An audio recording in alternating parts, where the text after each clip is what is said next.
I think we're live. I hope we're live. Hopefully it stays live. That would be nice, wouldn't it? We've had a few problems the last few weeks, so hopefully we don't have those problems this week. The audio was okay, but at any rate, I am Richard Millett, the one and only. And this is the quarantine stream, I believe, the 20th edition of the quarantine stream. So with that, let us hear the beautiful and delightful quarantine stream theme, shall we?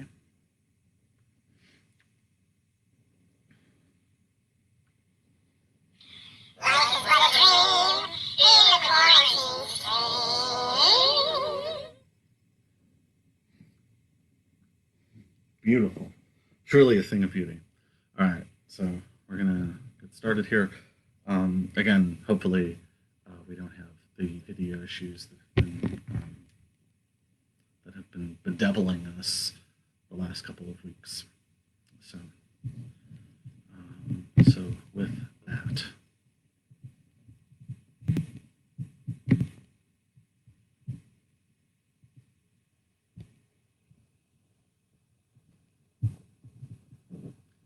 Called Flowers at the Foot of the Cave. Swinging light bulb above a cracked basement window, a painting depicting the creation of creation, and a makeshift bed. I made up a new name for you that I'll only keep in my head. Look at the jewel resting in the bottom of the wooden cup, or the stack of handwritten sheets explaining the steps of the ritual in rich, deep red. And the names of everyone there exist in my head.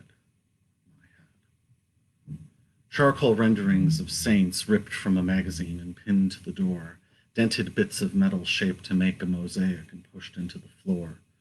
Quarter-inch thick spray-painted silver ribbons looped like ringlets in the air, and the floating stray white veins from a feather landing on your hair.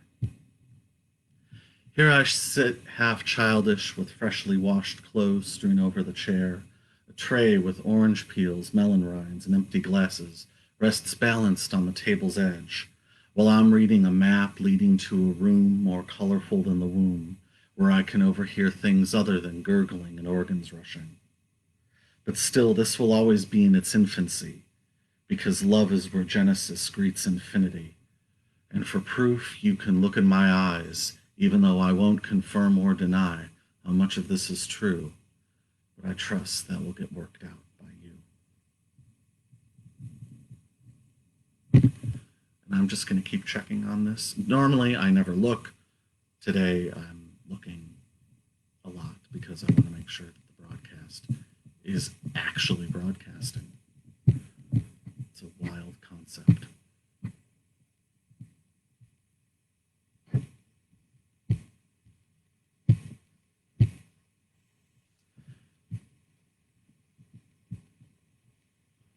Called When I Wake.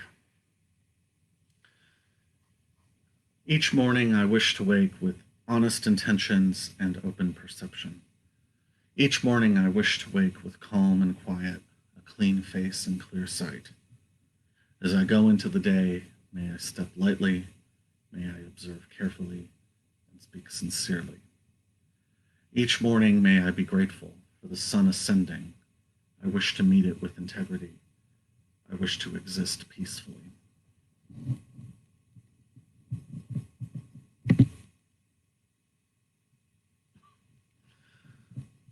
Still checking.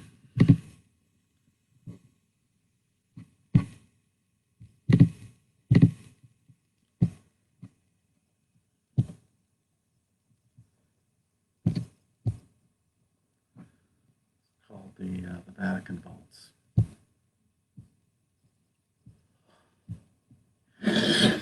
Excuse me.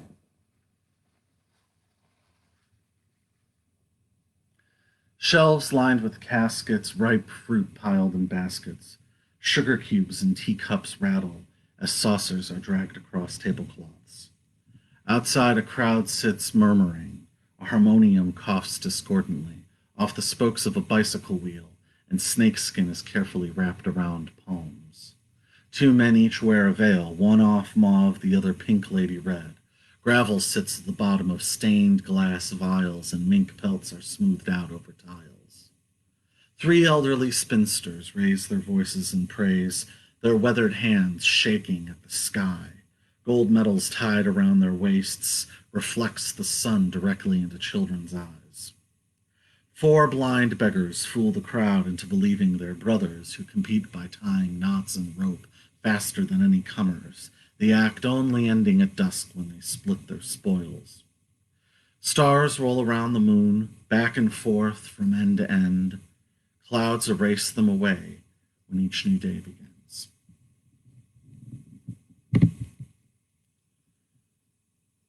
It's called Venus. Venus, wading in a lake on the first day of spring, glides past a pregnant crane, sees what the future can be. Venus, wading in a lake, picked ripe fruit from the trees, pouring petals in the water, splashing along with her baby. The sparrow takes its flight, arise as it arrives. Venus, sitting stringing pearls for her beloved girls, walks to where she's sleeping on the deck, kisses her on the forehead. Venus, swimming beneath the sun, can speak earnestly with anyone. The sparrow takes flight, arise as it arrives. Okay, we're still happening. It's good. It's better than last week.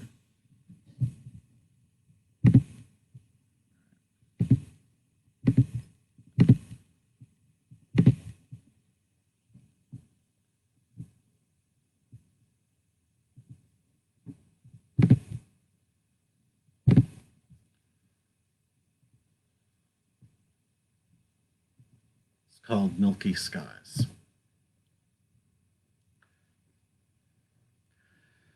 For 3 weeks, I've seen the sky as one color stretched out over a muted spectrum, and I've heard tiny handbells clang at irregular intervals. Without forethought, I was in a state of unstable concentration, with my sense of decency tested. I stared at celeste-colored veins and remembered how they were made.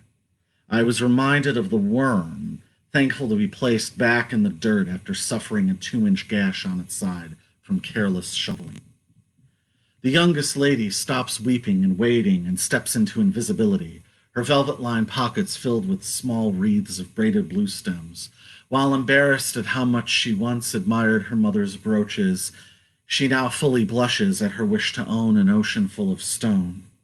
Her friends repeatedly requested questions, only furthers her hesitation, so she leaves a small note of explanation. Life is grossly inelegant in its demands that one must impatiently forget chores performed with red impressions left intact from knots affixed to ankles and wrists as if the sores never existed. Shock of copper curls, cerulean halos in his eyes, considers his environment, and with his shoulders pinned back, adjusts his balance and stands straight up in his raft.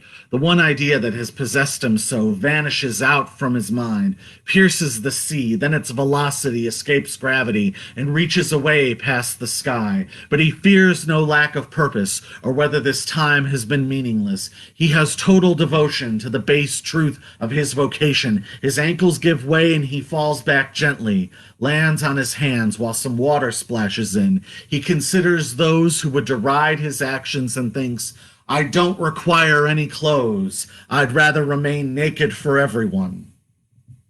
I felt watched when I first voluntarily gave away confidential information, then tried to explain the layout of San Antonio to a stranger who never knew I'd never been there before. And now, as minutes become limitless, any vows I made always sustained me. I felt watched when my thinking was clean and capable of strict reasoning, and I rode along freshly painted runways, left notes on license plates, brambles, and high chairs, and now, as lassitude disintegrates, any vows I made remain unchanged. I felt watched when my legs were bathed in a heat as persistent and unruly as a bat taunting a seal, repeatedly landing on its shoulder and squealing. And now, as fury impassively fades, any vows I made could never break. I felt watched when I attended 10 drawing classes and attempted to finish a full circle freehand without interference between thought and motion. And now that my hands are patient, any vows I made are everything. So here she flies, and now we know if the promises made more than 10 years ago have been kept. Here she flies with 2 pens, rosary, brass paperweight, earrings, locket with measurements written on a business card.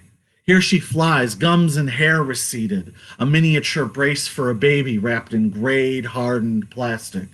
Here she flies, with an oxygen tank bubbling ceaselessly, a UHF channel on the television showing an old western silently. Here she flies, while I stand with tentative confirmation, a glass of thickened water in 3 empty white boxes. Here she flies, with skin like marble over winding staircases and rooms with seafoam-colored walls and intimidating machinery. All right, we're still in there.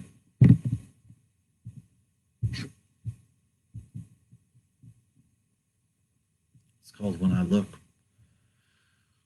When I look and walls are in the wind, when I see you're unsure how to begin.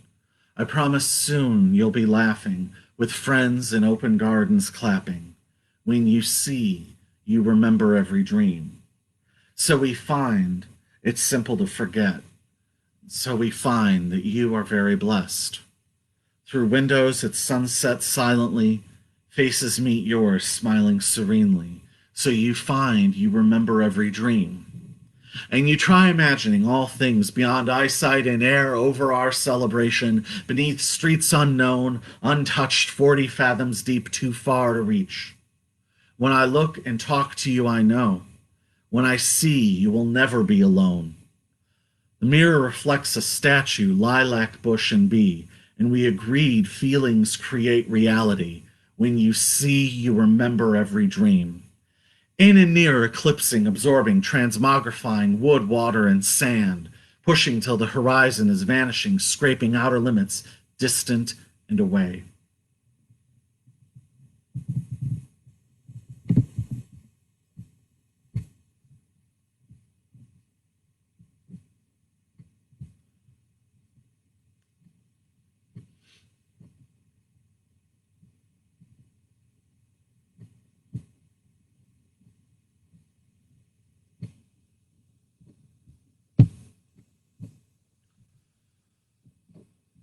Called Silver Lace.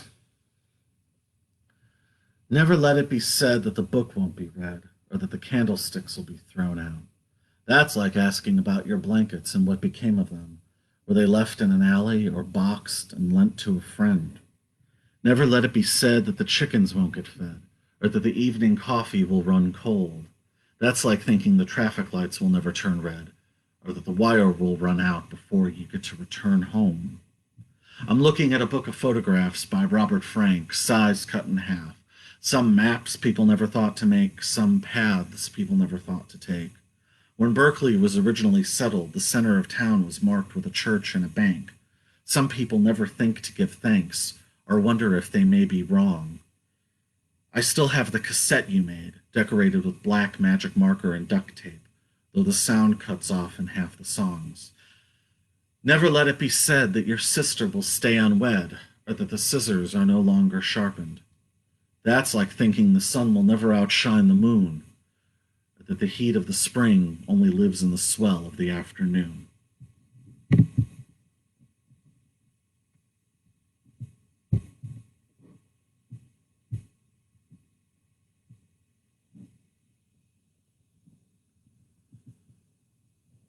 It's called Cheltenham Girl. Like a cloud, beautiful sound, standing before the signal. When the light shines on the ground, it reflects off the wheel. Parking lot next to the short building on the edge of the desert. She sees it's harder to be in number when you're starting as a visitor. Cheltenham Girl. Clouds can't create the shapes they make or hold on to any rain, precious, temporary, holding no domain. No machines, no cell phone or computers clicking through broken links, credit card, social security needed. She'll refuse to register. Cheltenham Girl. Every day, another wish, another mile, closer to the point where I can portray it. Until then, all I'll do is sing to her spirit. She will return. All right. Still happening. That's good.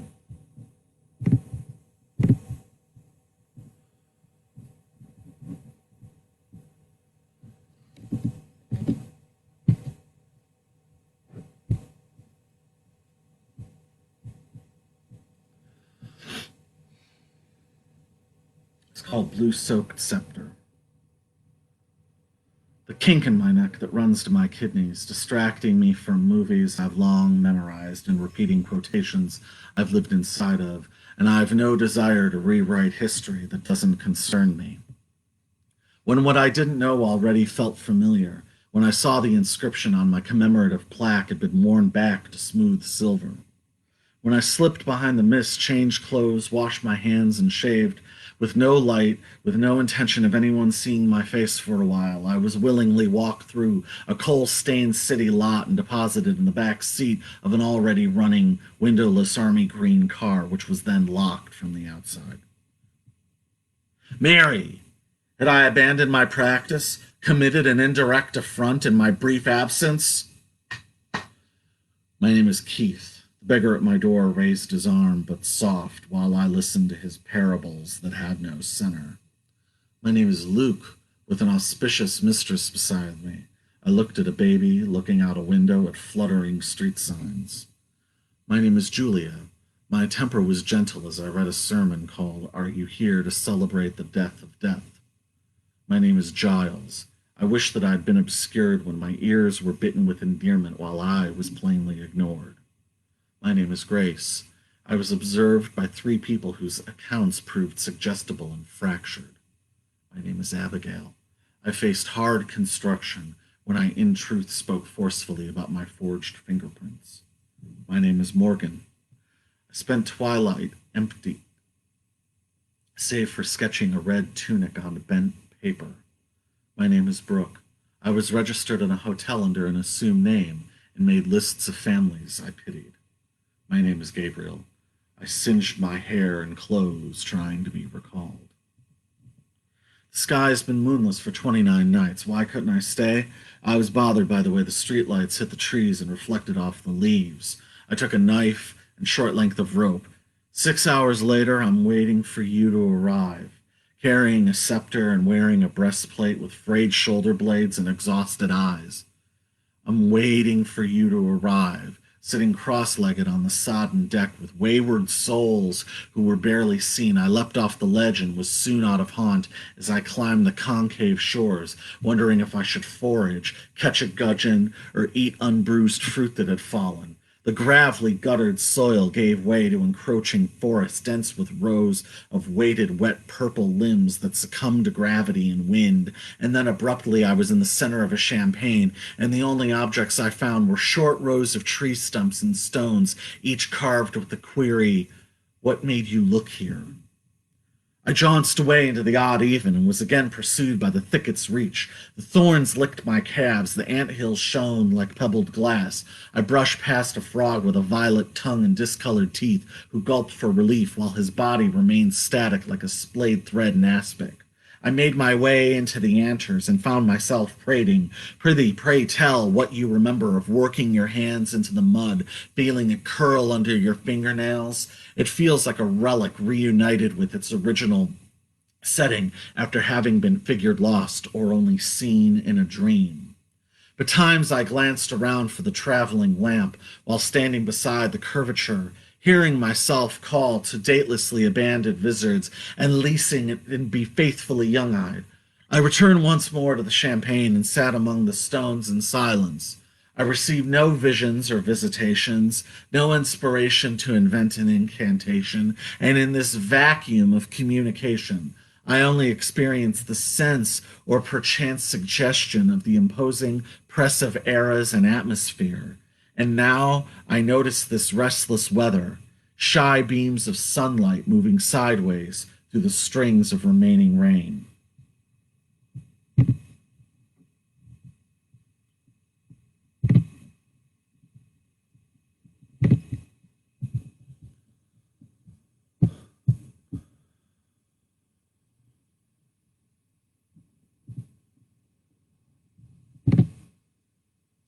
Okay, we're still looking good. Thank God.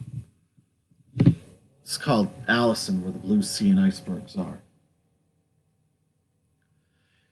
She's ice cream, and there she's down the hall. She uses words like everything and all. I can hear her, but I can't make out her features. I know she spends her weekends in a cement cinema making notes. The girl next to her tries to see what she wrote. Allison wonders why the guy in the elevator keeps glancing at her, and why the weather keeps jumping between rain and sun every 30 minutes. She keeps saying, "Quit asking me questions. I'm innocent," as people assume she's joking. Allison wonders, what are the windows thinking on a day where there's a white line down the center of the sky, and her mind cuts back to the guy in the elevator with a quick, "I look at me, I look at you, and we're equals." Allison wonders if she can keep hiding while knowing that they're following me. Allison writes, what started as hopes are now observations, mostly about nature, and being young stops being fascinating once it's done. Allison looks at her bowl of spinach, and her eyes focus down on the details of one leaf, and she quietly speaks. An atheist sees this and can only think of the mud it grows from. Allison writes, we extend grace out of our own sense of grace and smiles because she's not sure if that's something that she wrote on her own or she's half remembering from 2 or 3 incarnations ago. Allison considers why her back and hands are so slippery when she's invisible, and then tells her sister, my tongue is a graffiti sponge. I wonder if I'll have to make love in front of a judge. Allison considers that she's a character who looks and acts a lot like her, then draws a bath with the lights off. Allison invites her guests to walk barefoot while cherries and red confetti float out of her phone. Allison considers emptying cash registers if the security cameras lose power. But what she mostly wants are completely natural segues with no artificial blends. So with that, make thoughts your aim or nerve blaming when all meet with you at your beginnings, but make allowances for their worn out tools and make dreams a trap for fools after they are gone. All right, still in there. This is one that I put out a few years ago. Should be pretty self-explanatory, and it should have been self-explanatory why I wrote it then. It should be self-explanatory why I am reading it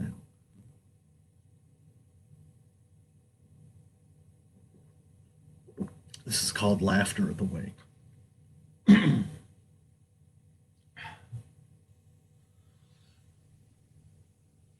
Who are they? No, not that group of people we know from work standing quietly on the side, who mention that there's been no sun in weeks and how dreary this warm winter is, with bricks, trees, and street signs left dripping stained sleet. Why did they come here? No, not the distant relatives on the couch in the back corner, crying and trading stories, who mention that there are so many clouds you can't see the sky, and that we can't hear the news for so much static in the airwaves, in exchange for a bill too low to pay, with tar dripping from the faucet. Why do they stay, when it appears they only want to sneer at the mourner's tears and refuse to pick up the flowers they knocked over? What move can you take, since their skin is so thin they start screaming when asked to act their age? We can't tell them to leave. We can't, since they're family. But I see they're carrying on and shaking, and am disgusted they behave this way. You can't stop hearing their laughter at the wake. Listen to them gloating about voting against everyone's well-being, so thoughtless and uncaring that their liberty and future are at stake. I can't ignore the laughter at the wake.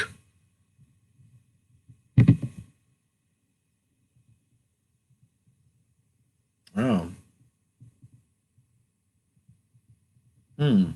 Well.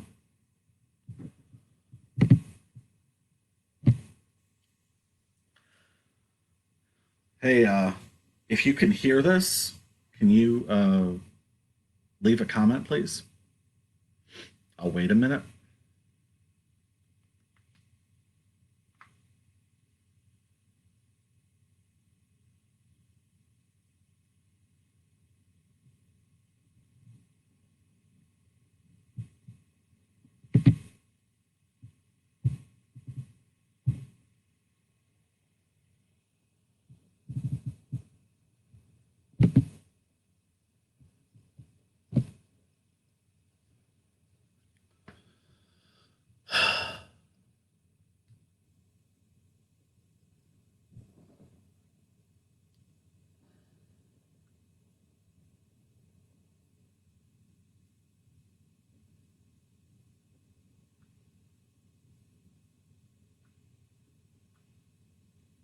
Table's edge. While I'm reading a map leading to a room more colorful than the womb, where I can overhear things other than gurgling and organs rushing. But still, this will always.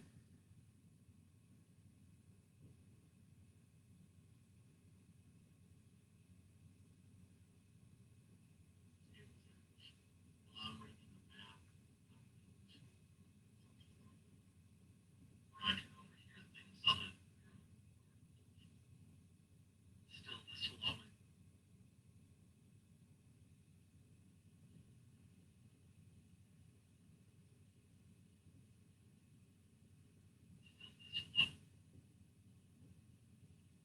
Hello from the past and or future.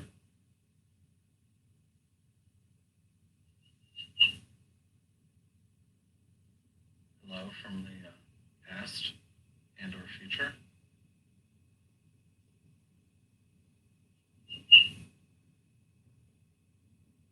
Hello from the past and or future. Walla Walla, Washington.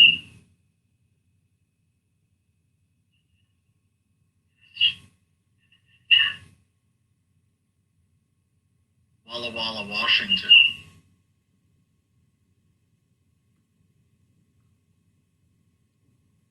All right, so it seems that we are broadcasting, so I just can't see what we're broadcasting anymore, which is sort of the bane of my existence at this point.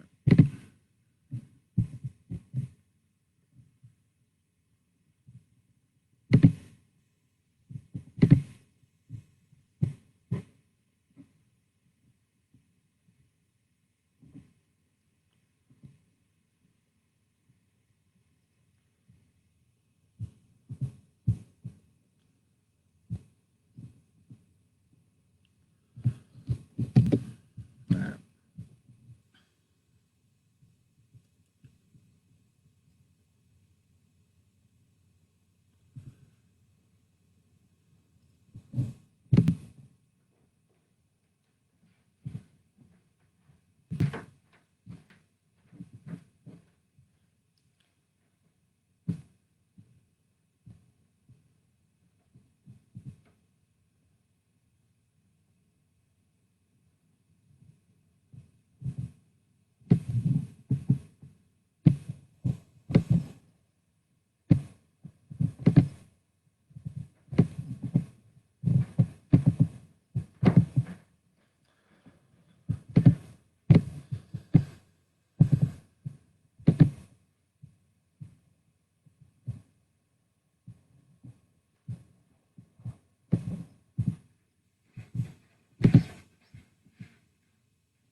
Much to my incredible frustration and irritation. All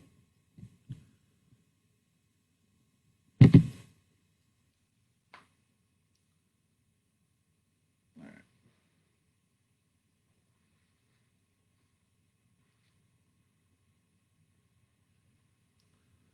It's called White Apple, the entire White Apple saga. So.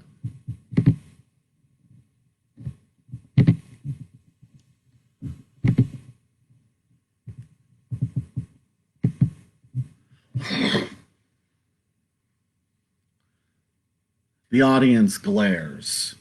The audience is alone. Projected onto the cities, moving mouths upside down, silent cement, struggles for breath, lets the water run, walks with a stilted, failing gait. The water runs in the documentary, behind the page a lesson in taking what you need, wanting to know so bad, so thirsty, so eager for the seed. Roman columns, deep shadows, buttressed arches, fallen collective breach. Eyes cast upon the outer circles, eyes cast upon the oval rings over the sea, eyes cast on eternity, eyes cast on maternity. Then across the alley, across the street, he can see cracks in the statue's feet. He crashed his car against a building, against a lamp post, fluttering, fingers ivory, dancing around, darting mercury. The survivalist juts forward, head leering off the shoulders, sees the wet walkways glistening, and enunciates to nobody listening. His face, an impression in plaster, refers to a thought he had earlier, but it's too austere to articulate, and he's had too much sugar to hold his hands straight. As the glass carton breaks, he collapses, the cream running parallel over his veins. The audience on stage, the public face encased in a clear plastic capsule with evenly explained rules, typed on an eggshell card displayed underneath, each remark catalogued and critiqued, each dismal dismissal a prized antique. Washed clean when the day ran dry, the only dot in the satellite sky, and the audience needing permission, needing drink, needing oxygen again. The combination hidden in international waters, the shadow shining on the light. Everything in plain sight secret, a camera on its tripod spinning a circular angle, a code transferred, captured, held by an ascending angel. All are welcome, but come open-handed, without guests or family. You'll enter easier naked, and your intentions won't be mistaken. Jagged rocks under the rushing river, which lead to the lake. The scene is a remake, a three-point star shape, superimposed with stretching hands, making a cityscape, and cold exhaling, creating hovering clouds. Silent.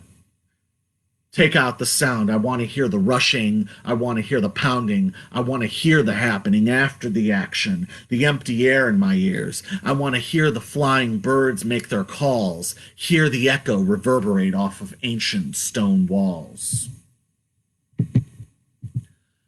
You become naked, with ivory skin, face like an alabaster wedding ring. Grow and live in a green-tinted glass tower with marble accents. You know the leftover unhealed scars of the ancients. You can taste the dead Romans in the ground when you eat the cloves of garlic, cold fingers, and a clean line of events, little pencil marks leaving a rumor under the map, lotus position on the floor, side of your head laying in ice water, fresh sage on the bell, and in your pocket a jade pendant of a lantern, match earrings, a lone cigarette, a farthing and a sixpence, a plan to go to the States but not sure what dimes and nickels are worth yet, or where to find Wyoming on a map. But that's a question at best for the solicitor, or a prayer to the lace-maker. You have the relics. Word came from the pontiff, an aged tooth now black as onyx. You become naked with ivory skin, face like an alabaster wedding ring, in a penthouse apartment filled with ferns, studying a blue flame, or the serrated edge of the ancients who built the park you gaze out at. Boys and girls climbing a ladder, preparing a crown that they will wear. If they choose to, they can share. Looking at the Khyber Pass, buying a cart with supplies to last, heat production, carving a chair before the mold hardens, pressing stones into the floor of the garden, removing spikes from the ocean. Twin conversations without a sound, ripple effect, the rings spread over the gown, their bodies, the sun and stars barely touching, beginning of the day, reflection eyes, every moment in exchange of an inspired surprise. Boys and girls. My front door, there was a knock. Didn't open up even a tiny little minute crack. I said, go away from here and never come back. But that was an illusion. I know a servant in her master's house. She walks around, head tilted up in arousal and awe.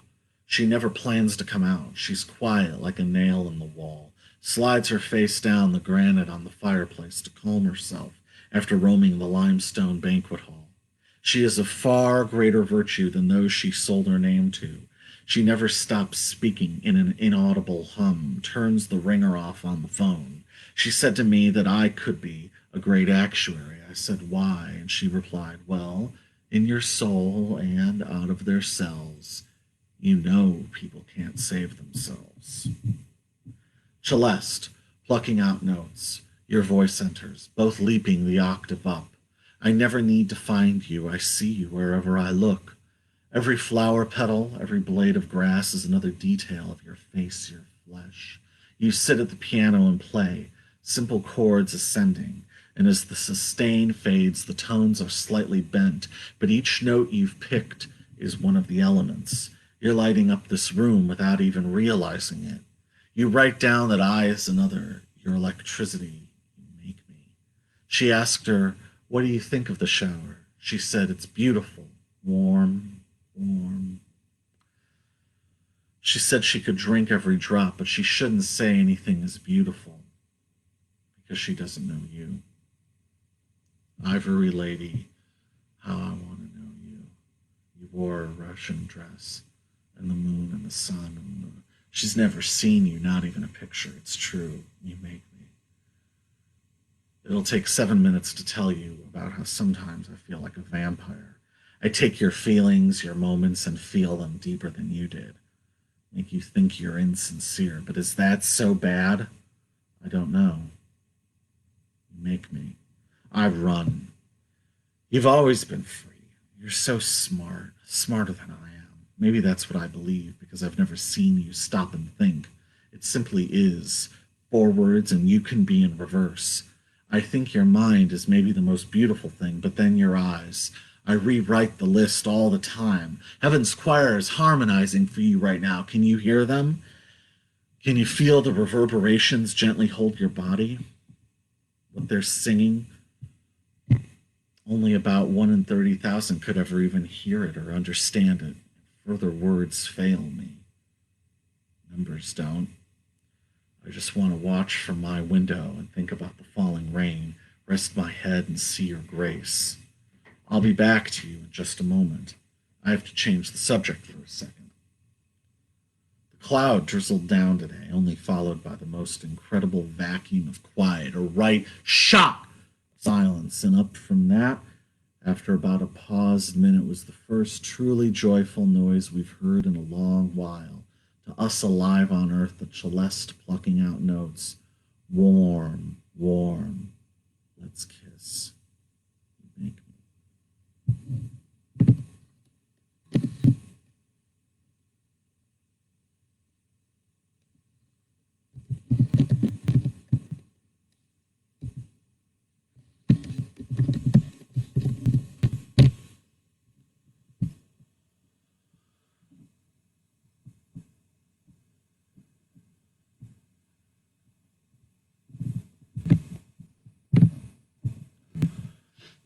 Taking a little detour here.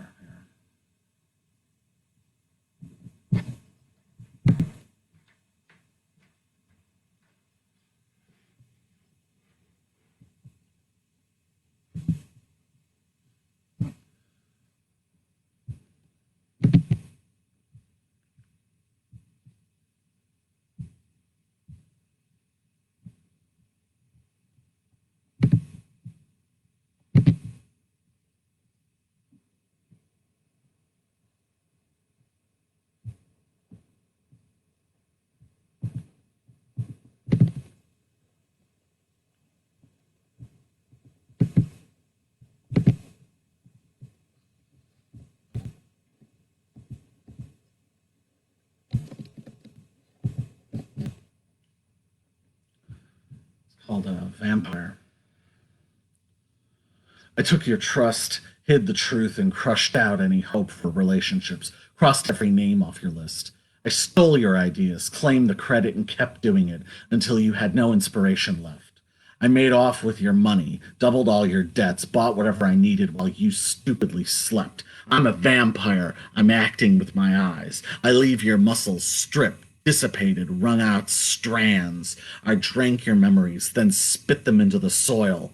I sucked your smile, made your face monochromatic, then complained how you constantly underreact. I sneered at your tears, stifled a titter when you held me close. I swallowed your sincerity and told you you're an insufficient host. I reversed your resentments, made your arguments more articulate. How did it feel to hear your own criticisms repeated back as compliments? I'm a vampire and I'll never flinch. Dead dog lying on the floor, unborn baby in the sink, shattered lamp in your feet.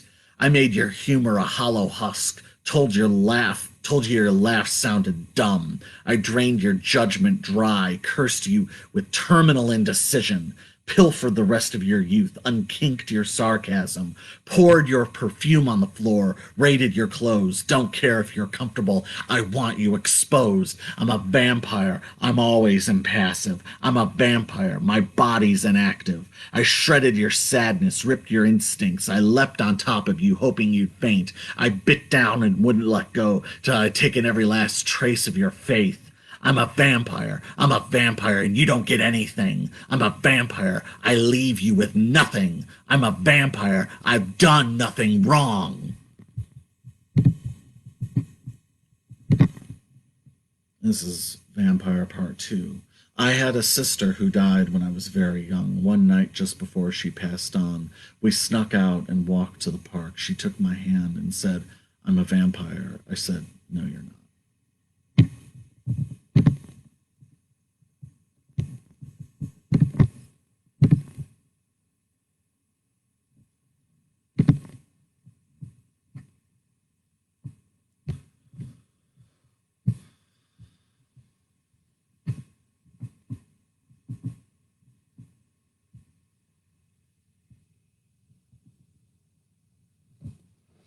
We're gonna just take a pause for a second here.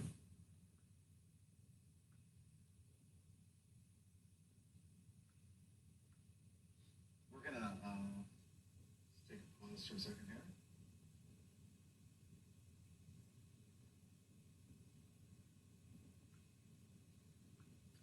All right. Looks like we're still out there somehow. Unbelievably. All right. This is the Needles. Oh, if anyone is watching this, that I'd be very interested to know if anyone out there has read the contract with Black America. I'm soliciting opinions. I'm interested to know what your thoughts are about it. So if anyone sees this who's read it, and actually read it, I not heard about it on some fucking podcast or something. I'd be interested to know what your thoughts are. So this is about a different type of contract, and this is called the Needles. The dock 70 feet in back of me as the sun rotated into the cloudless mid-sky. I saw, you should keep my letter so that it serves as a reminder, carved into a 16-foot-long block of pink limestone. In front of me was a sea of black hair and white fabric. A man in iguana-colored boots was a private parade. The air was damp and smelled like salty sediment. A sandpiper coughed into my ear. In prior decades, this would have been a confined testing environment, stacked with medical supplies and sterilized instruments, while bleached cotton strips turned the skin around my nails lighter. Pried out of the wilderness of incestuous dreams, ripped posters, and unreliable oral histories. Deer curled up in sandy, shallow puddles, trails of red ants eating holes through discarded cabbage. Soft green eyes undress uniforms before entrance into a former Methodist church with baby blue walls and royal blue sacristy doors. Reptile eggs eaten by a small group of women who then wash their hands in citrus-saturated water and wrap their fingers with copper wire. In a monument at dusk surrounded by silence, outlined with jagged stones and chipped jewelry. Fox hunters riding by, with a new hound who they yell at and threaten to whip as each of its tentative selections are rejected. The Lord Mayor's houses, built to buttress against resistant forces, all amid a slow, swollen syrup that pools and then runs downhill to the man-made lake. Unobstructed view and pristine wings, piercing siren as though it was a current or a call to worship. A chalice filled with tarantulas, a flagpole wavering in its stand, chickens' eyes rolling sideways as they travel at unnatural speeds for the first time. Cigarette smoke blown into a bowl of strawberries, fingerprints left in wet paint, fresh milk pumped from each breast. My friend who can foresee pregnancy and electricity through a wall has their moods move like montages in a film. My friend without terminology, whose nature is a catapult, who can walk through a maze without a fever. My friend who finds destiny dancing on purple and pink nights with dirt around their ankles. From the upper window, I witnessed a slow splintering of demonic demonstrations. In my right hand were coins melted together. On my feet were the shoes of another as I checked the tags on my clothes to learn my identity. Through the upper window, across 7 streets, into the parking lot where disused missiles decompose, diagonal gold and gray roads sprayed clean of tar and debris. Low-flying planes obscure the upper window where a virginity pageant marches from the shower and concludes with forearms rested on the top rung of a ladder. Breathless dizziness, reading large handmade maps, desperate for hydrogen, dull bulbs and shovels, eyes closed for hours. All deaths are a cataclysm. Rinse the plaque from your mouth, cut long muslin swaths and give them away. All deaths are a cataclysm. Rinse the cement, don't try to trace ghosts. All deaths are a cataclysm. And what stands are bloody trees deciphering the wordless moans. Bring out your dead! The invisible dust falling on a table in the woods, swept away in haste. The invisible dust falling on a chain-link fence at the border, wafted away before it rusts. The invisible threads woven around nurses' legs while administering instructions to infants. The invisible threads coursing through fibrous recall. Innocence is wasted on the inexperienced. Each speck is an unnoticed city, an English symmetrical opening. Each strand is a bird on the river in a King's Indian defense. Wax seal stamps poured onto a clock while its mechanism starts surging. Go into the unpaved adjacent highways and remember. Remember for the benefit of whom? The sermon restated to sleeping citizens weary from work. Remember for the benefit of whom? A lion in a tent gnashing the last of its dinner. Remember for the benefit of whom? A slouching, passive general inept at telling a catalog from blueprints. Protective exoskeleton, exclusive phone booth opposite the swimming pool in a home in Beverly Hills constructed in the late 40s. Watery exoskeleton, fluttering drama as the mounted trophies change colors when passing trains sound their whistles. Sensory exoskeleton in parks of dewy, gently curved hills designed by anxious architects to absorb all tastes and scents. No one reaction or army of thought, no weaning or well-meaning practice can smudge or even expunge the unadorned evidence in the immeasurable elements. And now a grasp toward a cataract of menstruation, stored in a triptych of cases. Tender veils lift lightly in the breeze, briefly betraying the horse's forward focus. Confirmed miracles in the dial tones droning from underneath the unexplored aisles.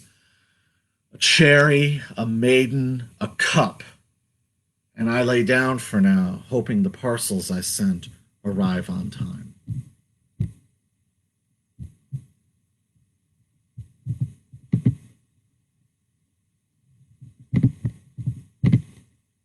Hopefully we're still out there.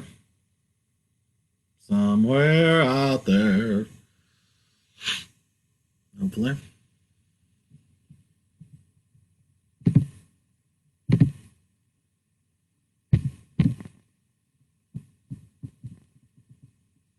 It's called Sacrifice the Satellite. Moments before dawn, phone ringing, unable to suss if it was happening from impressions born in shallow sleep while lights flicked on in the neighbors' houses. Or, as the drift seized me back in, we were gun runners trapped in a house, detained by police, threatened by rivals, but I was able to slither out a side door and snuck away to a cafe, where I was summoned to summon assistance, but decided instead, hell with them. I was called to a room. The walls of the hallway were blue, and when I entered, there they sat, looking exactly as they did in 1984. When one spoke, there was no sound from their mouths, but the words synced loudly in my skull. Crushed flowers float downstream in the rainwater, and handmade smokestacks drip steam on half-awake blades of grass. New nuns count the gray hairs of their predecessors as they scan old photographs. Will they question who's alive in heaven? Are their words papering a mountain?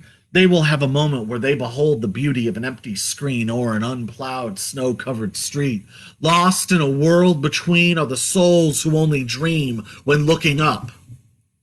Thick, shimmering splotches of gray grease liquefy and start to drip down, rust-colored walls of skins watched by a babe with a flashbulb embedded in their wrist, who sits on gouged black and gold tiles in the center of a disused ballroom dance floor among carelessly flung piles of metal-pronged monitors, cords, discs, spilled coffee grounds, broken vodka bottles, and asymmetrical platinum wigs. Every year there's a whisper the inventory will get a clean transfer. Winston Dubois knew the recovered money was wrapped in a mosquito net and secured in the back of a carriage. The horse stopped in front of an Air Force base, which got inadvertently captured on videotape, with the footage dissected by theorists for decades. Desmond Hampton learned Tony Chamberlain had double-crossed him as he drank milk and clapped erasers together outside his classroom. His signature had been forged and hidden throughout the system. The younger best brother thinks, if only I were a CEO buying companies whose names I don't know and could leverage my credibility to simultaneously flaunt my status and champion myself as an obscurity. The older best brother thinks, if only I were an oligarch and had a tapestry of machinery to do what I want, live in seclusion, invest in rare art, and pay for a hooker who looks like my daughter. Lost in a world between are the souls who only dream when looking up. The beams of starshine light land everywhere and leave valley-wide fingerprints for 7 years. Minute glass tubes can shiver without bursting, squidding, or glistening diamonds laid out on linens. Spirals scrawled on maps with the location leading inside a puzzle box, while fungus slides up to a microscope and mixes with vinegar and bleach. Circles of sapphires line the linoleum tile with a surface so improbably clear it mimics a screen. Lost in a world between are the souls who only dream when looking up.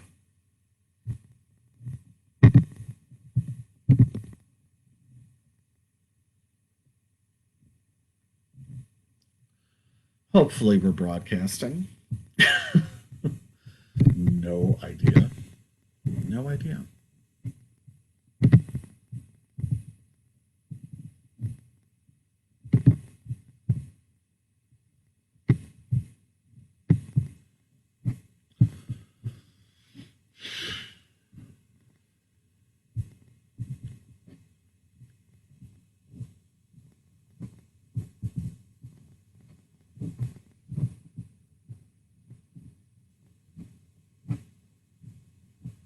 Mm-hmm.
called Jade.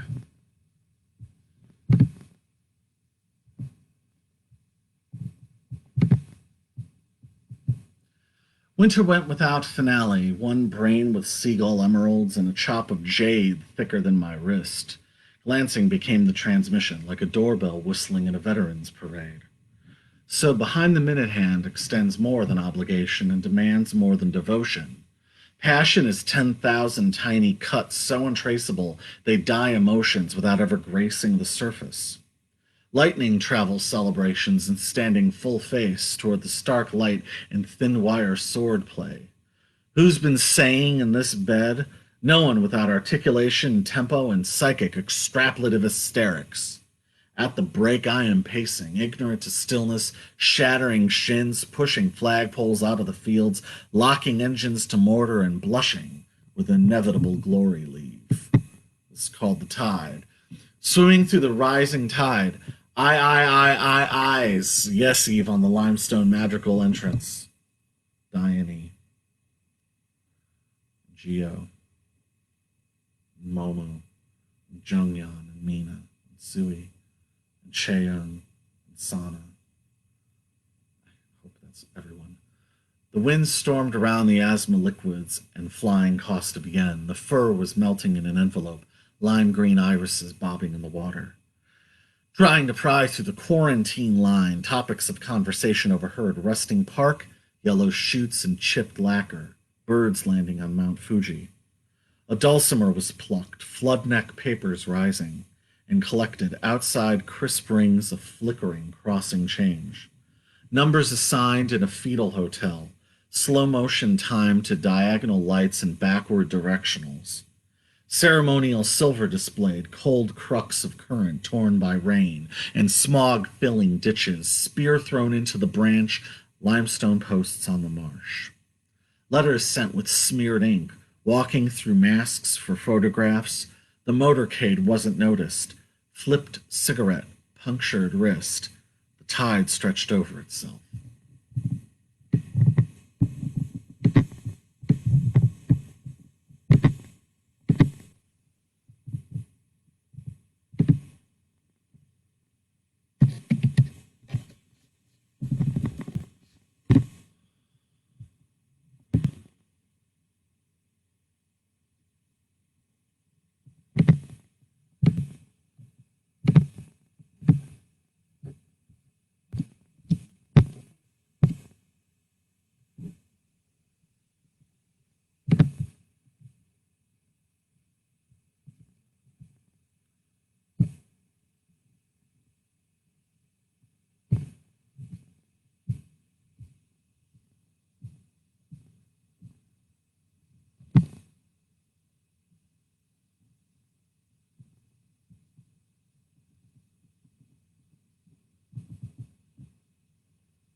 Called A Moderate Man.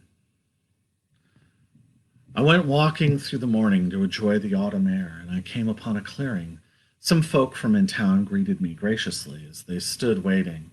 Frank then strode into the center of the circle with 3 men by his side. Frank abruptly unfolded his note and started speaking.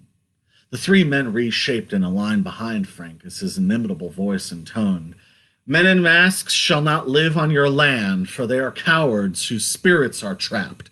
Thou art born without caste. Your soul is unshared, and judgment shall not be passed or carried out by committee on your quiet acts." Frank, flanked by the 3 men, then swiftly left while the crowd collectively shuddered, and there were mutterings of what Frank giveth doth not equal what he takes, heart of fowl, eyes of a snake, words of an apostate. I followed the trail back to my home whilst conversing with Pastor Corbett. Upon reaching my front gate, he looked me square in the eye and said, "Just because I am prone to help my neighbor in good faith, family or friend, that doth not make."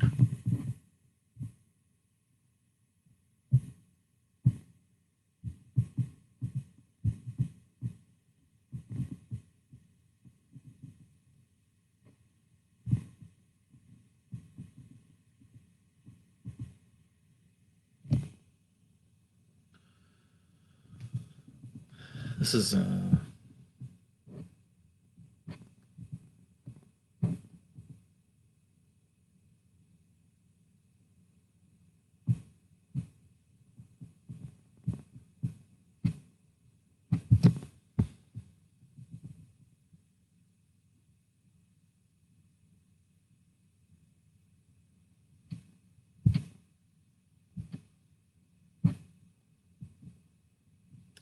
Cactus Wren. We were home. We were home to Membrano Apaches. We were home to Yaquis without walls or laws. For 370 years, they built their temples, traveled as equals, people of the willows. The sun is stronger than the wind. The air was never humid until the irrigation, until the borders.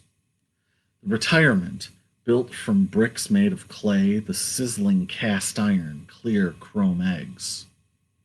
There's an angry rain falling tonight in the desert. Jagged drops splatter in the sand. Bobcats running for cover. Leopard lizard looking for rocks to hide under. There's a lot of people without power.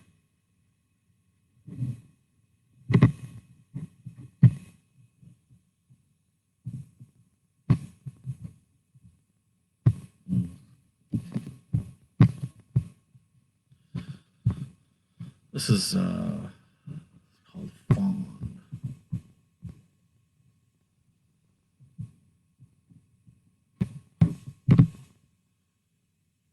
Actually, we're going to, yet again, we're going to do a little test. Sorry for this, but, like I said, we lost a couple weeks. It was very frustrating. So I want to make sure that we still are functioning.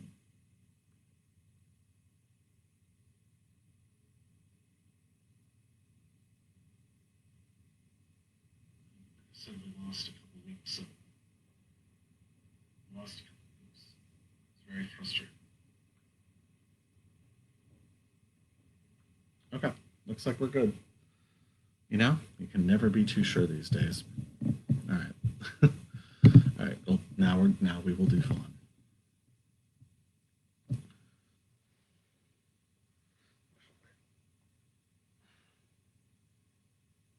Eventually, we will do Fawn.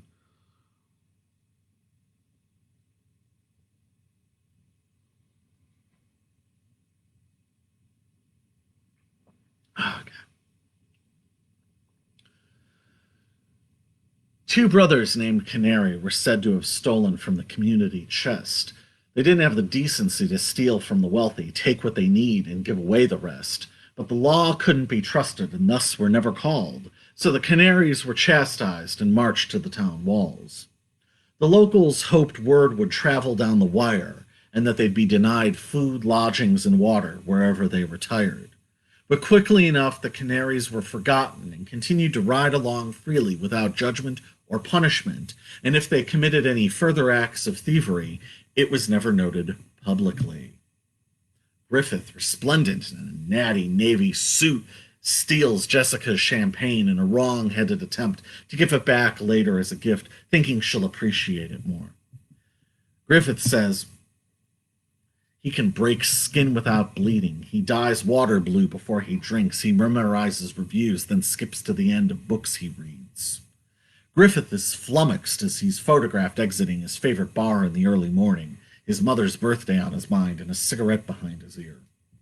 Griffith explains to his extended family the nature of his many public feuds and why they will persist, and bats away a leading question by their lawyer, disregarding being disproven by facts, feeling justified in thinking that the best way to reconcile a discrepancy is to attack. Or, as might have been dreamt a different way, they made fun of his family name. They insulted his family name. How could you insult family name? Jessica, powerful yet delicate, in a mellow peppermint pencil dress, rubs the bristle of Griffith's temples into his sweat and wonders how many texts he'll have to hide from her next. Jessica can get arrested and go straight home and spend the rest of her week yelling at strangers on the street and then snapping reaction shots of the back of their heads. Jessica is photographed ironically flashing a peace sign on the beach, her mother's week-long visit thankfully now over. Jessica explains to the management at her company that discounting what could be considered her offensive language, the inherent truth of her statement still stood, though she was struck speechless when asked if she thought only her supporters were aware of her content. According to her informants, a known opponent, unaware she was being recorded, made a remark the weight of which contradicted her previously stated stance. Pablo floats in the ectoplasm, awash in the oils marked for his self-portrait. The prized fish! Fawn's teeth snap on water when her magnetic coiled alertness goes unrewarded, and Satsuki states her ideas for posterity. The problem that I see is that they assume everyone who agrees with them about one thing agrees with them about everything.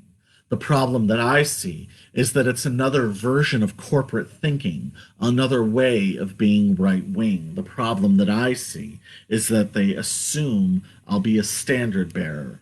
The problem that I see is that they are only willing to write words in chalk. The problem that I see is that they limit me to things I had no control over.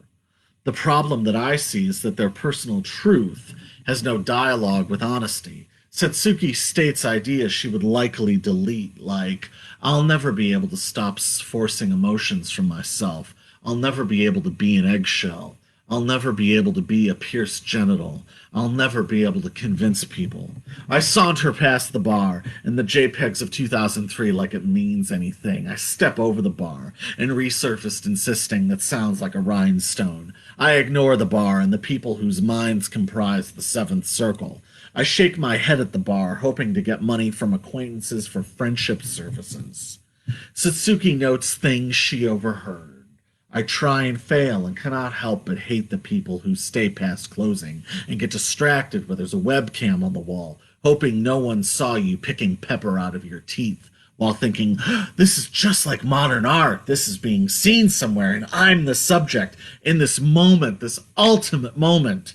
Take a drink, the gaze. Take a drink, it's empowering. I wonder if I know them. Old movies to me are like Dream a Little Dream. I wouldn't watch anything older because I'd be bored and I wouldn't even know what they were talking about.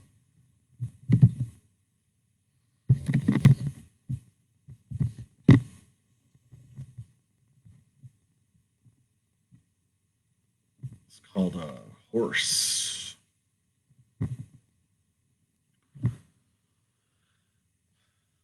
Let's share the silence while everyone's absent.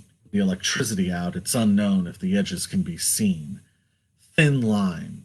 Take your clothes off and find if you're purple. Supine, time to get reserved by disengaged, dreary people. I'm optimistic enough to whisper in your ear, vanish into the walls, and watch you walk to the chair.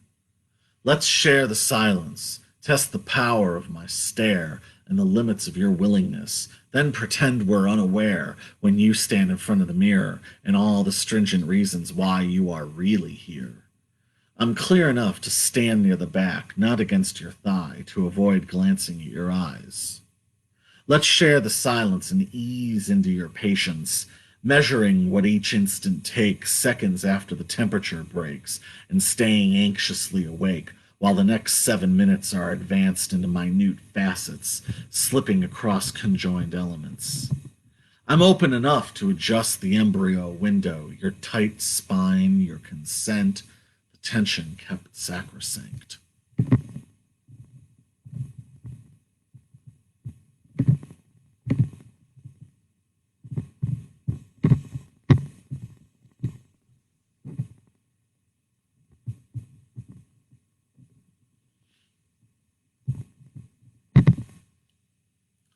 Two Franciscan nuns.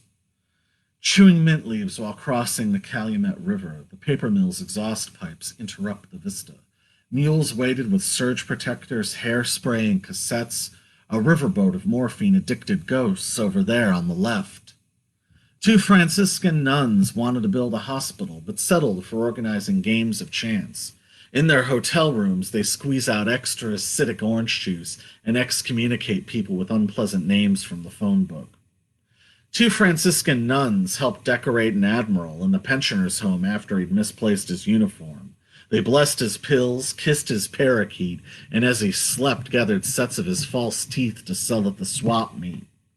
A brain with blood and oxygen is better than a fish who talks. What some people see as skin discoloration is in fact the natural pigmentation when viewed from inside. Some newspapermen have always known this and have nothing to hide.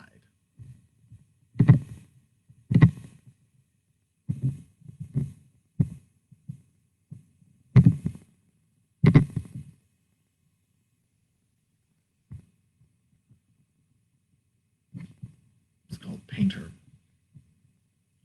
He walked all day to the UK, found some money on the floor, and was on his way. He knew the book was blasted, so he saw through the murk. A little sinister, a lot of charming, made him do his work. Well, the painter couldn't stop painting over the image he'd made.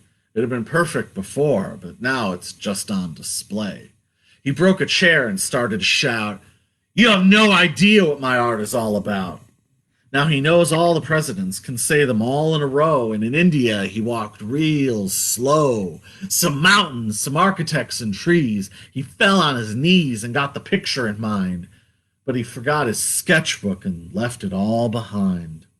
Now he dates a lady with rubies in her ear. The papers say he's idle, but that's not what she hears. There's no more brushes or messy oils on the floor. He's a sculptor now, and he gives his spare marble to her. So that's the story of the painter who ate hamburgers in bed, went to make the scene, and forgot where he put the thread.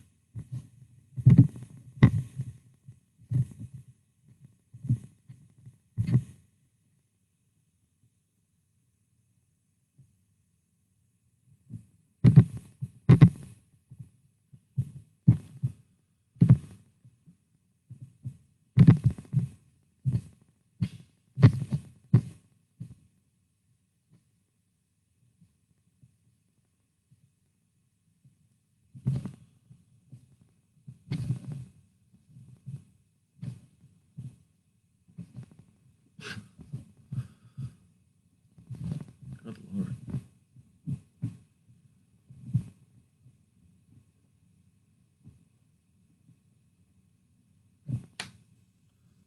This is called MDC. Some people need magic, some people need grace. Get to know me. Put your hand on my back. Ask questions about my future and past. Gain my confidence with your hand on my back. I'll give you something you'll never lose. Not worth any money, but it's still important to me. Wait right here. I'll be back. I'll give you something you'll never lose. Get to know me. Make mental notes. Photograph the room I'm in. Mimic my mannerisms. Get to know me. Memorize a couple of quotes. What you know is this. I love freezing in winter. Used a pencil to dig out a splinter. You've got a smile for me and the family of mine you've met. They want to know you better, and you know you're getting closer. Learn to copy my signature. You said you were me and got my PIN number. The phone rings at 9. You're right outside my apartment. The ID says private caller, and I can't tell it's your voice even in the freezing winter. You know you're so much closer, and I know I should go, but I don't. I invite you in and out of the cold. Get to know me. Touch my shoulder, touch my hand, look me in the eye and make me understand. Get to know me. Touch my hair and touch my hand. Come here. What you know is this. I hate driving in rain. I hate that you won't pay for a better place to stay than that cheap hotel room I got a spider bite in. It's 2:45. A truck is cleaning the street and you're walking through the steam right at me. I want to go home and make sure the door is closed and you'll never let me. Rain's gushing from the gutter. You know you're so much closer, but the window is closed. I keep thinking about bringing you in and out of the cold.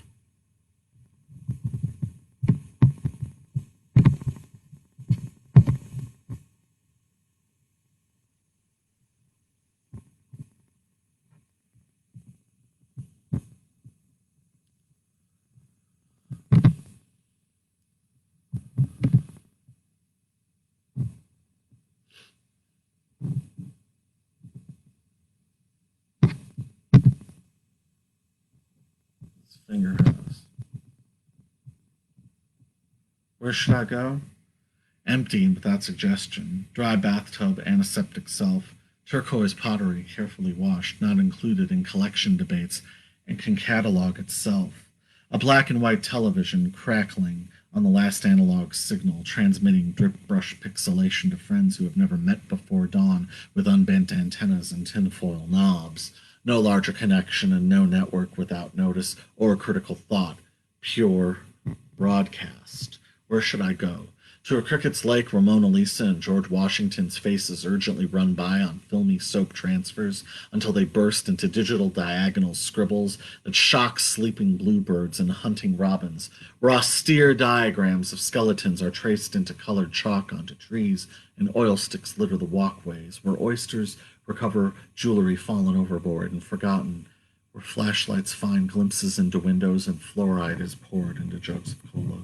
Where should I go?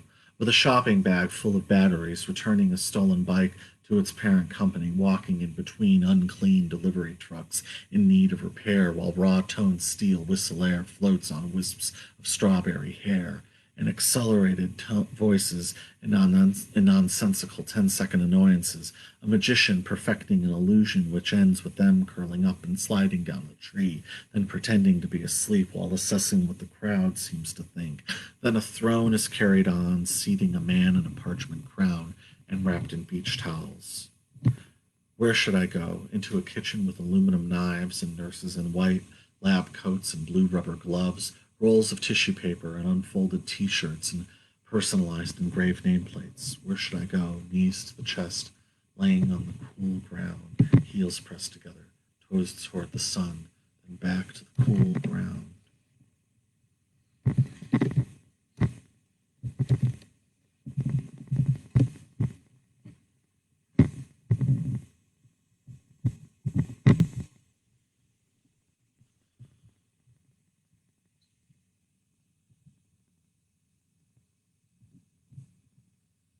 It's called May. Get it together, get it yourself. The feelings you had linger for months. Under the ground, garden life albatross, she bleeds all over me. I say ball and chain in simple words. Idealization, affiliation, detoxification, menstruation. Dirt in the coffin, she's bleeding on the flower stems. Up in the air, salivating tissue. Under the ground, dirt on the nails, bleeding again. Extend a hand in loving help, but maybe you should just kill yourself.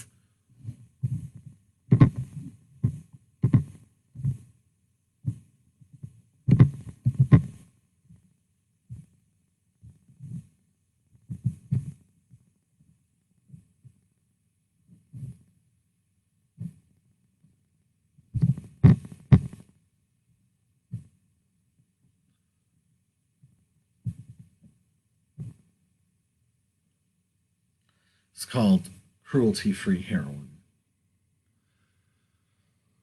When the Guardian goes mad, the sun rains against their eardrums, indistinguishable from Morse code tapping out on a copper plate. Yes, when the Guardian has gone mad, they're found singing love songs to tanks, draping staircases and flags, breaking car windows to decorate their faces with the glass. When the Guardian goes mad, they're captured pushing a pickaxe into an LED screen and detained for threatening to throw snakes at gas station attendants.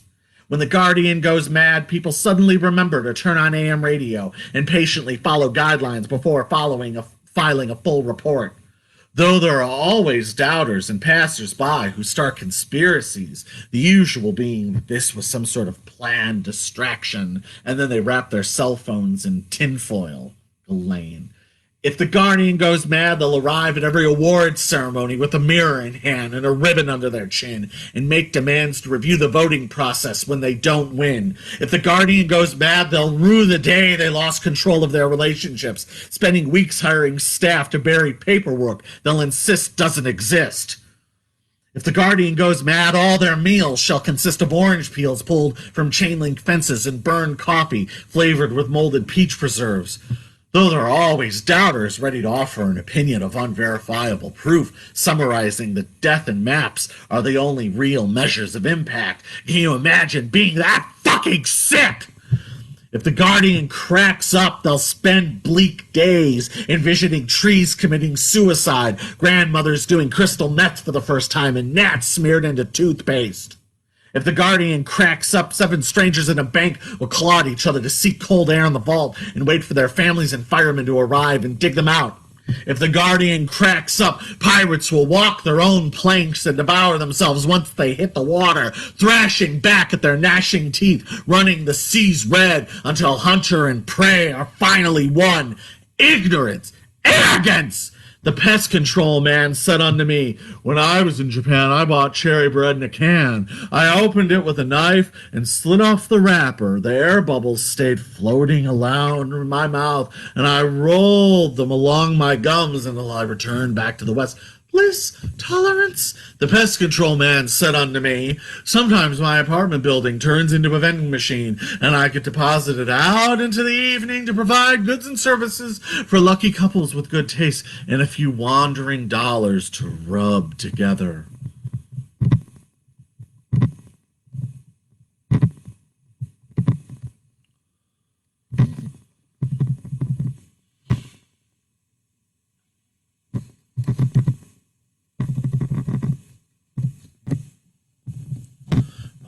This piece, well, we're gonna do another test. We'll see. Jesus Christ, what a pain in the ass, huh?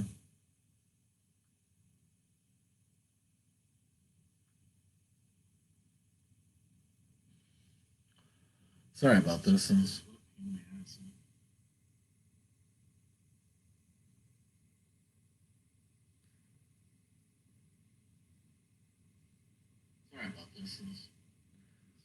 Hello again from the past to the future, which is then the past immediately.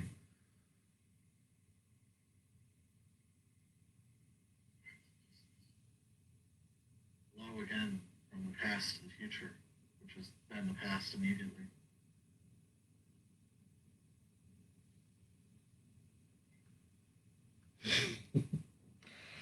All right. This piece has a racial epithet in it.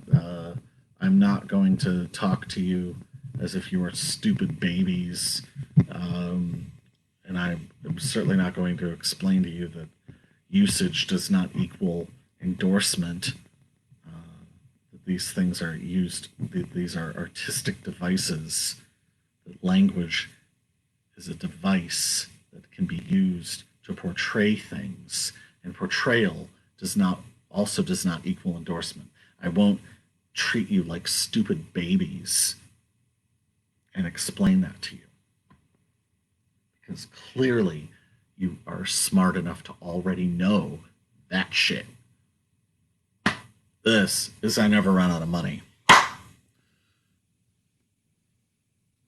He got in the car just to drive away. It was 80s night on the radio, and he felt his eyelids quiver from the thoughts left in them. He always wanted to go out with one of the older kids, and he sped past her house to remind himself that the whole thing wasn't fiction. He had to chew on tablets of ephedrine just to stay awake as it careened down a one-lane town. The clock read 2:14 a.m. Name another place where you don't have to worry about the cum on your coat from the guy in back of you on the bus, or the weekend in Boys Town where you lost all your money, where you can die for the 50 stars and still get reborn, where you can vomit on someone else's tonsils and still go home with them for the night. And you know that when you got a dime bag in your lap and you can drive the service entrance to paradise, it's not a privilege, it's a birthright. He was always fascinated by the kids who were a few years older who looked coked up by the age of 13. The news came from Washington. He had a fantasy that he kept kissing her on the forehead, where even Richard Nixon still has soul. Oliver North had been acquitted, and Fawn Hall wasn't to blame, just like when they arrested Manuel Noriega because he wouldn't pay cash for the shipping costs of all his cocaine. He pulled into the Super K for some Coca-Cola and saluted the limp American flag on the way in. Rolling Stone had Bruce Springsteen on the cover, and he felt like he had razor blades inside his stomach. Somehow everyone felt let down by the Gulf War. It wasn't as bloody as My Line, it wasn't as funny as Grenada, and gooks weren't bombed in the process. The commodities and golden parachutes kept all the middle management well liquored up by the time Bush was giving his resignation speech saying it's weird out there. Voodoo economics, the 1,000 points of light, and the crack epidemic sometimes made you wish that Nixon had been right all along, but this had never seemed to bother him, and the national debt never meant shit to any decent citizen, especially not the kids who saw Heathers when it was still in the theaters. years. He got off the phone with one of his friends who complained that crack smoking was a quote-unquote cheap ghetto high. The erythromycin was fucking up his liver, but at least it kept the acne off. He read a book about Charles Manson, figured the only difference between him and Nixon was a few years in jail and a copy of the White Album. But the thought of Squeaky or Sadie dressed in their black capes creepy crawling into someone's house was still freaky enough to keep him sleeping out on the couch. That night he had a horrible dream. Eric Estrada was hosting a beauty pageant at the Playboy Mansion featuring categories like worst facelift and most fucked up tit job. But he couldn't walk away from the spectacle of it all. All he could do was to slug down a bottle of Thunderbird and cradle a hard-on while slobbering, "I do believe I'm ready for the Playboy Mansion. I want to see Hef. Open up those goddamn gates." He woke up before the former First Lady wet t-shirt contest and ran to his car in horror. He flicked on the ignition tape and forced in a homemade tape, and while Everyone Wants to Rule the World leaked out, he thought about how much he hated those old political arguments he heard that individuals are symptomatic of a sicker society. He came upon the Super K, the great beacon for people who are lonely and cheap, and admired its neon beauty against the black backdrop sky. He was looking sideways and feeling sick about what was smothering the rest of the land. Strip mall upon strip mall, grids in rows of anonymous stores. He thought about how all this used to be a beautiful force and how disgusting it was that every developer was using their own lunch hooks to get a portion of the profits. He felt his stomach tighten at the thought of another obese teen selling Swatch watches. But then he looked forward, past all the Taco Bells, past all of the sunglass huts, past all of the photo mats, past all of the Pizza Huts, past all of the Jiffy Lubes.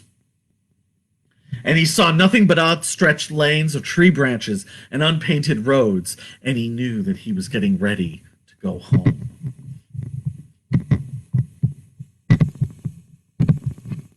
Along those same lines, this is room service. And many years ago, well, it's a long story. I might have said this before. Suffice to say, there is a basis for this piece, and that basis is now a decade old, apparently. So, doo-dah. They arrive every year this time. They put swimsuits on, they tell jokes, and they get the punchlines wrong. We set up the continental breakfast and watch the elevators come down. Before the wake-up calls, we're cleaning the halls. The tables are heavy. We vacuum the lobby. The rest of the morning, we're washing silverware and folding towels. I have to work a double tonight. I'm tired, but I don't mind. At least I'll get some overtime. But by 9, it seems like this shift will go on forever, because it feels like I'm living in a non-stop dream. The lights are always on. I can't sleep or run away because I'll get in trouble. I can't believe they stiffed me on a tip. I carried their luggage to the street. This is real, so bite my lip and don't ever look back. Don't ever look back. I get so frustrated when they ask me to repeat things because of my accent and then say, "It's so cute the way you speak," and I have to listen to some woman complain about the thread count of the sheets. I don't want to work tonight, but I really don't have a choice. I have to make what I can now because I won't be young forever, because it feels like I'm living in a non-stop dream. The lights are always on. I can't sleep or run away because I'll get in trouble. I can't believe they forgot to fill the pool with chlorine. Second time this week. Not my job, but they still complain to me. This is real, so bite my lip and smile politely as I can. Yes, I understand, ma'am. My heart really gets racing when their kids throw things at me. I can't wait to go home tonight, but it'll be okay, because it's either this or the Spoon Factory, and I can't wait to go home tonight.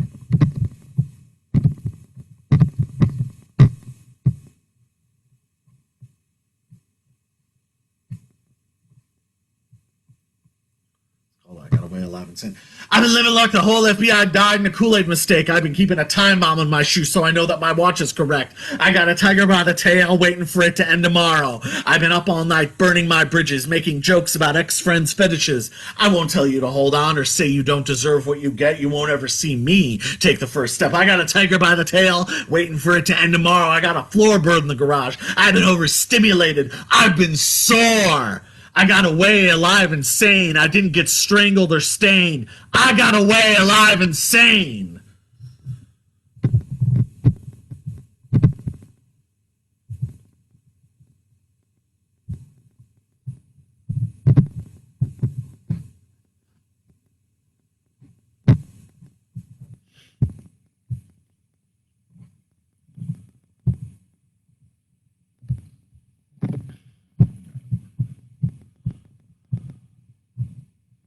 is called White Cello. Take the white envelope next to your hand. Give it to me. Here, lick the seal. Talk to me. I'm in the open window. I'm not in time, but I've got your watch and I need to learn to play this white cello. Scratch the surface. I'm on the shore with a can of sugar. It's never bitter. I'd really rather be playing, though, because I like the white strings and the white bow. That's not her. That's her. What's the simplest thing you said today? I'm still reeling with no moments except now. You don't possess any microscope, so I will take the telescope. I'm trying to be angelic, which isn't easy after getting desensitized with disappointments every night, eating fresh vegetables, but planning, you already know, and then you talk me out of it. You don't have a pistol in your waistcoat, your teeth aren't flecked with flax seeds, my misjudgments are my own, and most are unknown, and just because I'm a pacifist doesn't mean that anyone can just fucking abuse me. And speaking of myself, notice me. I'm standing next to the tree where the guy crashed the stolen car, then got out and ran for it. But I can behave for over 100 days, and I've squandered my efforts and so much goodwill that I sometimes still need to convince myself that I should try to take lessons to play at all. But I'm sure that you want me to, and I know what I can do. And with that, we're not missing anything. We're humming songs through the phone. We're midnight movers. We're holy rollers without a religion, baby. No, we're not. And you'll be the guy on the bike in the right lane racing for his life against rush hour traffic in the morning. I know you are, and you know that I care, and I feel like I'm Clark Kent dressed in primary colors, and I just haven't taken off my glasses yet. She said, as long as it's not evil. And I said to her, I cannot be evil, at least not right now. But it's the rising sun, it's the hard-boiled egg, it's basil, it's a blue charm. I just want to play the white cello. I just want to sit in a circle and think about it some more. So are we going to wrap this up, or are we just going to test people's patience? No, I'm thinking out loud. It's warm communication going on here. So that's what I'm talking about. So instead, I'm going to change some channels. Quarters, nickels, and all sunbathers must be wearing a blue suit. Go to the salons to cut off and cut off your slunts. It'll be a reverse Ferrari where they put lions, cheetahs, and tigers in a truck and drive them around, showing people shopping and walking down the street or pumping gas. It'll be the apex of manifestation. It'll be just like the Bible, or it'll be suburban safari where some guy named Greg gives you a little pith helmet and plastic binoculars, and you can wait under his kitchen table and wait for the cat to use the litter box. But why does it gotta be white? Never heard from before. Advertising space available. Clean, clear water. And of course, the tastiest tomatoes.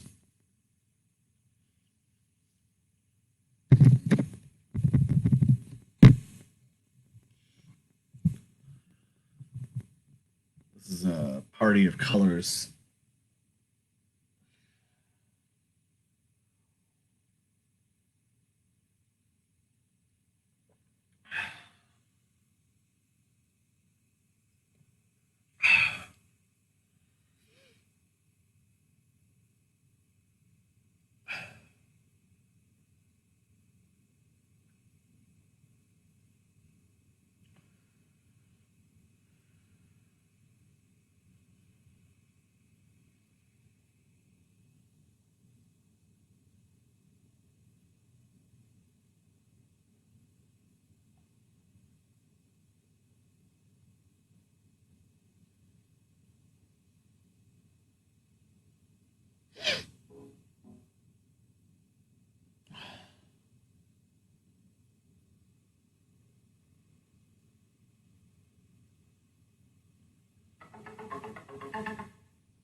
Her eyes open while she pretends she can feel her fontanelle. She thought she might be post-person or her cousin. She read the news, fear of law, and God, man, an infinite dynamic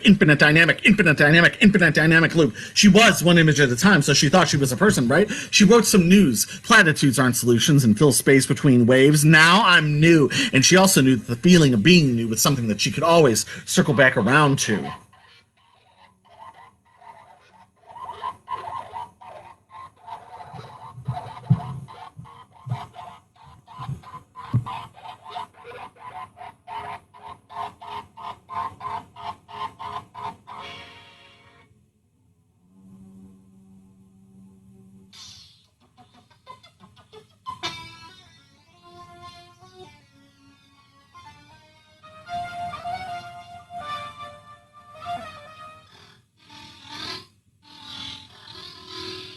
Like a coral pink butterfly heading to me, you're looking through your jeweled eyes. I'm waiting for your surprise. A birthday card, an aquarium hung on the wall, a memory and a vein swimming around. Arriving late to hear a favorite song, flying like a honeybee that counts its flap of its wings. 1, 2, 3, 4, 5, keeping everything else alive. Bubbles on the honeycomb coming together in unusually warm weather. Honeybee, 1, 2, 3, 4, 5, keeping everything else alive. And now.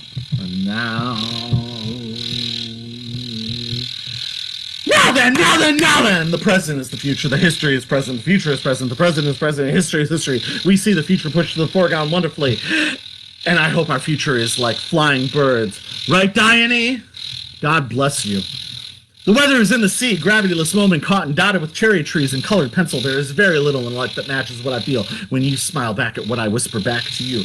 And we're in the room and out of nowhere, looking at the inlets together in letters and circles. Like a slit in the curtain, like a fluttering bird ready to bathe, like an oxidized copper fountain. I want to be with you, always, all the time. Like a white shirt with a fresh grass stain, like a streetlight breathing air, like waving from the top of a ladder. You plan all the plans, always, all the time. Like strawberry on the counter, like fingernails washed clean, like a bee being curious of a new flower. You are adorable. Always, all the time. Like pickled ginger on salmon, like a workbench in the sun, like an invention imagined. We are with each other, always, all the time. Like a cat cornering a grasshopper, like a licked stamp pressed with a thumb, like a rectangle with unbroken corners. You are mine, I am yours, always, all time.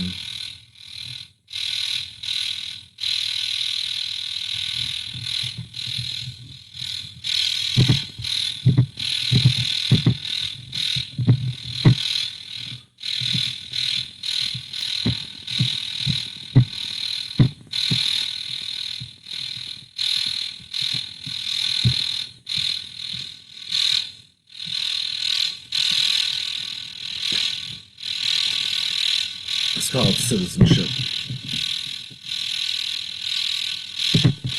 Well, it's easy for your mom to spend Friday night trying to lecture the TV while half asleep, continuously muttering under her breath, let her all blue.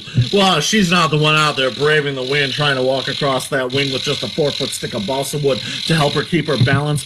The Tsar's personal physician put the head of surgery in bed, called the staff around, explained this really could be the end, but he's not totally certain because he's just been too depressed with the prospect. At least that's what you thought, he said. But you were quite distracted by the kissing couple out on the observation deck. And you got yelled at for sleeping during a meeting by the head of marketing, but you didn't feel any guilt as you explained that you'd been sin-free since the night before, and the head of marketing agreed with you and closed the door and started to rub your shoulders and talk about opportunities for advancement. And the private still cannot figure out how to break ranks or help your mom fill out a loan application or get a new sticker for her license plates. And the two of you prepare for their weekend leave by getting hair extensions and hitchhiking back to the hospital. You've been reading diaries, you've been reading autobiographies, you've been writing long treatises out on graph paper, you've been condescending to your enemies, you've been giving away easy answers that argue there are no easy answers. You've been running forensics on untabulated statistics. You've been staring at a man buzzsawing down a tree thinking anyone but me. You've been miming in a marching band, not playing a single note all season. You've been looking at the apple in your hand, hoping to know how you'll find another, and you have stolen mail from your mother. You've been looking at a fence thinking enough of this. You've been back to the hospital staying after hours in the maternity ward, laying newly minted silver rectangles on newborn chests. You've been counseling dry drunks. You're nearer to sovereignty and whoever picks apples for free. You've been painting large, unfinished arcs on your foyer walls while inexpensive new clothes. You've been nearer to sovereignty and whoever spreads apple seeds for free. You've been barefoot while feeding skunks. You've been seeing your reflection in cardboard. Let it all breathe is the reminder that you whisper to yourself when you're out walking across the wing, watching flotsam from Beechcraft Model 18s rotate overhead, amazed how machinery so heavy can defy gravity. Let it all breathe is the reminder that you whisper to yourself when you're out walking across the wing, watching jettison pollution floating in from the Indian Ocean, in utter disbelief how the laws of nature can be defied so carelessly.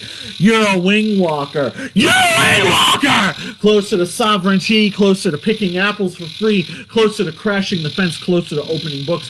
You're a wing walker trying to make a future full of stars while feeling some affectionate bite marks. You're a wing walker closer to sovereignty, closer to spreading some apple seeds for free, closer to swimming naked, closer to learning languages. You're a wing walker trying to make a future full of stars, wishing you weren't feeling so far, but they found me!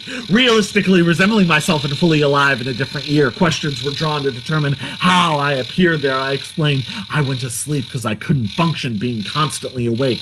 Theta waves turning back on themselves, spinal waves with no chance to crest, and the slow waves never close to arriving. A wing walker craves immunity to maintain sovereignty, feeds on concentration to maintain sovereignty, brushes memories to maintain sovereignty, and theta waves are just the start, and spindle waves stand you straight up, and slow waves safely deposit you back on the shore. A wing walker needs clear vision, and to be free of poison, you have to know where to turn on the lights before you go to sleep. Go to sleep, go to sleep, go to sleep, go to sleep, go to sleep, go home and go to sleep, go to sleep, go to sleep, go home and go to sleep, go to sleep, go to sleep, go home and go to sleep, go to sleep, go to sleep, go home and go to sleep, go to sleep, go to sleep, go home and go to sleep, go to sleep, go to sleep, go home and go to sleep, go to sleep, go to sleep, go home and go to sleep, go to sleep, go to sleep, go home and go to sleep, go to sleep, go to sleep, go home and go to sleep, go to sleep, go to sleep, go home and go to sleep. My daddy, he made whiskey. My granddad, he did too. We ain't paid no whiskey tax since 1792. We just lay down by the juniper while the moon is high. Watch them jugs a-filling in the pale moonlight, in the pale moonlight.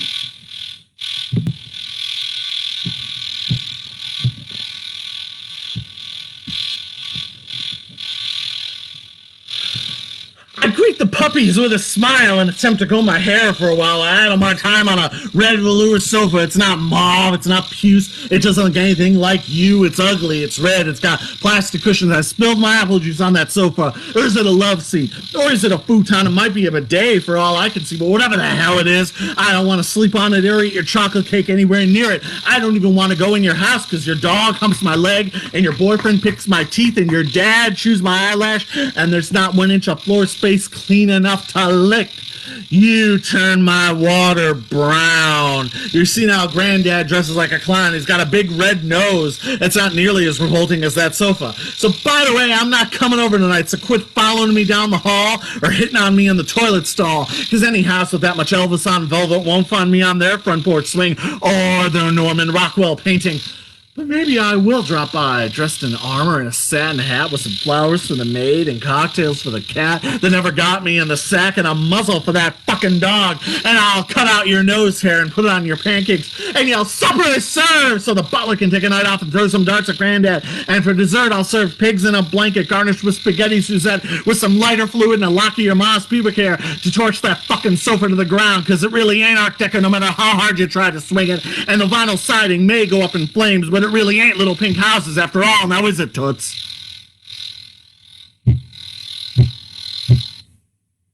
And that, folks, is another exciting edition of the quarantine stream. And by the grace of God, we're still broadcasting, hopefully. And with that, thank you for watching, as always. God bless.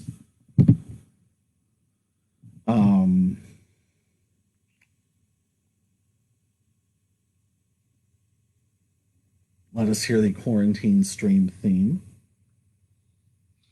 Ah, yes. And just remember, everybody out there, stay safe, stay smart, and stay free, because you already are. And by the grace of God, I will be back next week. I, of course, am Richard Millett. Wishing you all the best. God bless. And hopefully see you next week. Thank you for hanging in there. Goodbye, everyone.